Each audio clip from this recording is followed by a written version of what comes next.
아까 저 피천고인 대리인 쪽에서 물으시는 것처럼 대통령과 통화하면서 없는 얘기 만들어가지고 이런 메모 허위로 만들어내고 이럴 이유가 뭐가 있을까요? 그렇게 통화가 됐으면 저한테 그대로 얘기를 하면 되는데 왜 이렇게 말을 꼬아서 했는지 모르겠고요. 저는 그것도 증인하고도 얘기가 다른 겁니다, 홍 차장이. 네, 뭐 그렇습니다. 그리고 네. 저는 홍 차장이 지금 뭐 박선원 의원하고 연락을 했다는 것도 전혀 몰랐고 나중에 봤고 예, 그것도 제가 그 여쭤볼 김태효 것도 차장한테 시간이 이렇게 연락하는 사이인 줄도 사실은 몰랐습니다. 알겠습니다. 12월 4일 날 신성범 의원하고 통화하신 거는 기억이 안 납니까, 내용이? 통화 내역은 나와요. 우리 정보위원장이니까 아마 네. 이제 이렇게 비상겸이 어떻게 되고 지금 상황이 어떠냐 물어보셨을 네. 것 같습니다. 네. 그러면 그 전화 통화한 거하고 그 정보위의 간사인 박선원 의원이 국정원 차장하고 통화하는 거는 문제가 되고 그런 겁니까? 어떻게 된 건지 확인해 볼 수 있잖아요. 정보위원회 간사가 그날 밤에 누구랑 통화를 한다면 제 상식에는 기조실장하고 통화하는 게 맞습니다. 기조실장이 국회 담당이고 가장 자주 서로 만납니다. 네. 1차장한테 전화하는 거는 그 증인도 할 말씀하셨듯이 수는 있지만 조금 의아스러운 일입니다. 네, 뭐 그렇게 생각하신다니까 알겠습니다. 네, 뭐 제 생각입니다.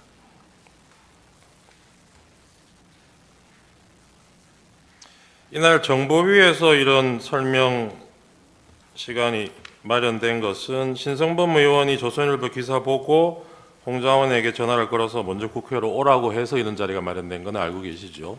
제가 신성범 위원장 전화했을 때 신 위원장은 저한테 홍장원 차장이 온다고 해서 오라고 했습니다라고 했습니다. 그래요?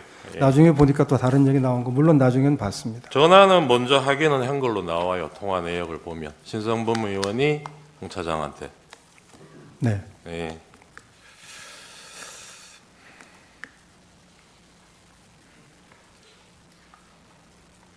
계엄 전날 국방위원장 성일종 의원하고 전화 통화하신 거는 내용이 뭐였습니까?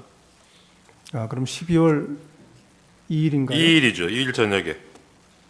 성일정 의원은 친분이 제가 있으니까 전화를 가끔은 합니다. 네. 글쎄요, 당장은 기억이 나지 않습니다. 그러니까요. 이게 국정원의 정무직 고위공무원이 국방위원회하고 정부위원회 위원장이나 간사위원들하고 통화하는 게 아주 이상한 일은 아닌 것 같은데. 아주 이상한 일은 아니지만 그때 누구 한 사람을 찍어서 네. 박선원 간사가 물어본다면 기조실장이 더 자연스럽습니다.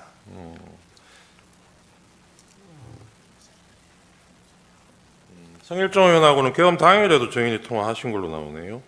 그거는 기억나세요? 사실은 잘 안 납니다. 안 나시죠? 그 뭐 그렇게 연락 주고받은 문자하고 이런 게 수상하다면 증인 통화 내역을 보면 계엄 전날인 12월 2일 날 대통령 영부인으로부터 문자를 2통 받아요. 그런 내역이 있습니다. 그리고 그날은 답장을 못하고 그 다음날 증인이 답장을 보냈어요. 그건 무슨 내용인지 기억나십니까?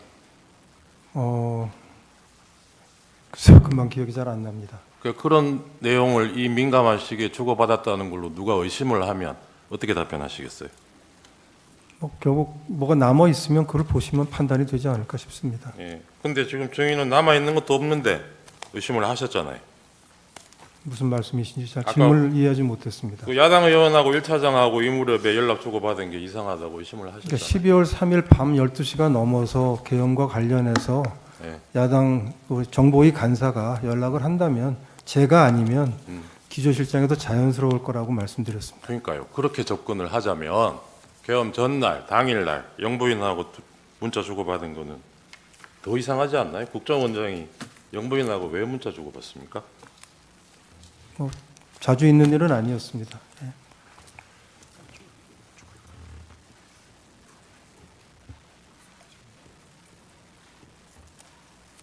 직접 물어보시죠.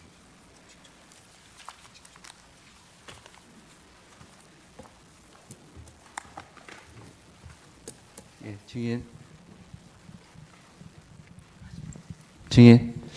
이 질문은 혹시 불편하면 답변 안 하셔도 되는데, 그 증인 2024년 작년 3월경에 그 우리 피청구인이랑 그 당시 신원식 국방부 장관이랑 증인하고 그다음에 김용현 그 당시 경호처장 그리고 여인영 방첩사령관이랑 그 식사한 적이 있죠. 있습니다.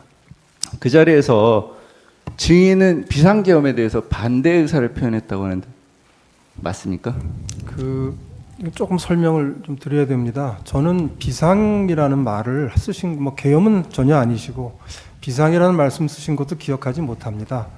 나라 걱정을 하시다가 여러 가지 걱정을 많이 하셨고 좀 그러신 것 같아서 제가 윤석열 정부가 그동안 해왔던 외교안보 정책의 성과, 캠프 데이비드나 그다음에 워싱턴 선언을 설명드리고 국민들이 이걸 평가하실 거다라고 해서 좀 긍정적인 쪽으로 대통령님께 말씀을 드렸습니다.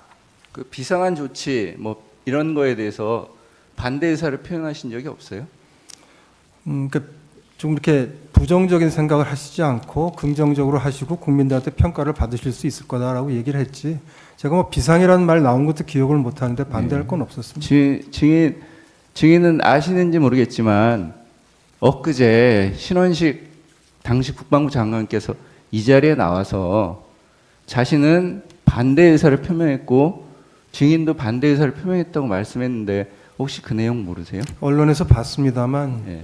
저도 그거 보고 또 생각을 해봤는데 제 기억을 바꿀 이유는 없기 때문에 제가 기억하는 대로 그냥 똑같이 말씀드립니다. 그러면 그대로 국회에서도 말씀드렸습니다. 자, 그러면 지금부터 잠시만 주목해 주시기 바랍니다.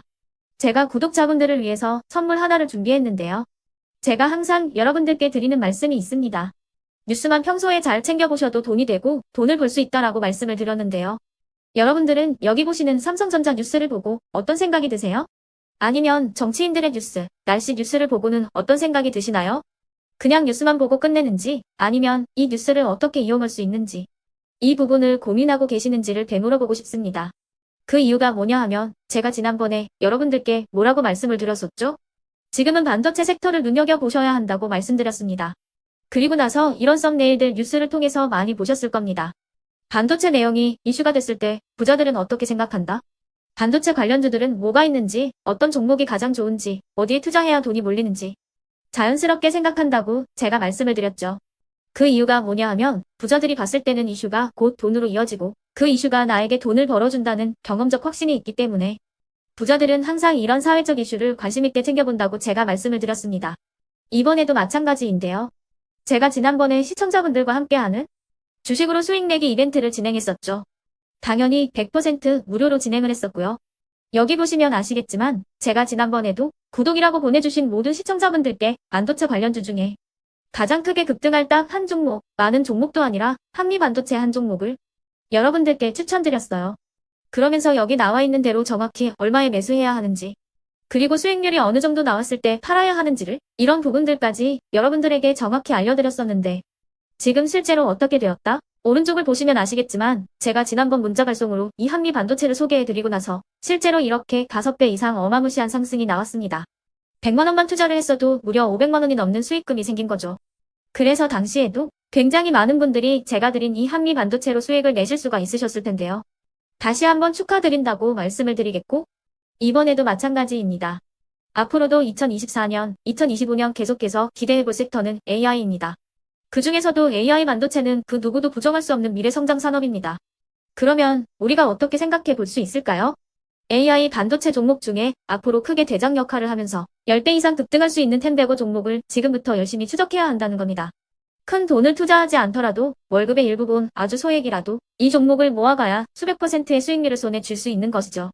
지금 여러분이 보고 계시는 이 유튜브 또한 AI 반도체와 아주 밀접한 연관이 있고 반도체야말로 대한민국의 핵심 산업으로 앞으로 더더욱 시장은 성장할 수밖에 없습니다. 그렇기 때문에 제가 이번에도 뭘 보내드리고 있냐면 지난번과 똑같이 구독이라는 문자를 보내주시면 제가 AI 반도체 관련주 중에 앞으로 대장주 역할을 하면서 주가가 가장 크게 급등할 한 종목을 여러분들께 문자 발송으로 종목명과 사고 파는 시점을 모두 알려드릴 건데요. 그 문자를 받고 여러분들이 주식으로 돈 버는 연습을 한번 해보셨으면 좋겠고요. 혹시라도 나는 주식을 하지 않는다 하시는 분들은 주변에 주식하시는 지인분들에게 말씀을 해주셔도 되고요.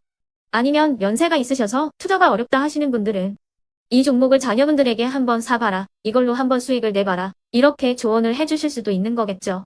그래서 지금 이 영상을 보시는 시청자분들 중에 나도 이번 종목이 좀 궁금하다 하시는 분들은요. 누구나 상관없이 그리고 어느 시간대나 상관없이 부담 없이 010-2514-5930번으로 구독이라는 문자 보내주시면 제가 이번에도 똑같이 무료 추천 급등주 문자를 보내드리겠습니다.